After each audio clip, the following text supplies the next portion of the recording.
What's going on, boys and girls? This will probably be one of the shortest videos you'll ever see me make. Maybe. Came home for lunch today. Wanted to make some chicken.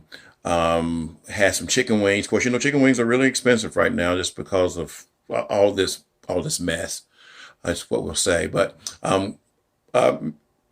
chicken wings are really easy. Chicken in general is just real easy. Just follow this recipe, guys. I'm sure you guys have done this before. If you've got an hour, 45 minutes to an hour worth of time, do it just easily. All right, we're not even going to go over the details. All I did was took some lemon juice and put it on all the chicken wings, took some of this spices. You can use whatever spices you want to use. I use some of this Delicioso spice. It goes good on everything. Some garlic powder, some dill weed. You can use Tony Chachere. Put it on the chicken wing, sprayed the chicken wing, the actual pan itself to keep it from being sticking to the pan, then sprayed the top of the chicken as well too. Going to pop it in the oven at 400 degrees. They should be ready in 45 minutes.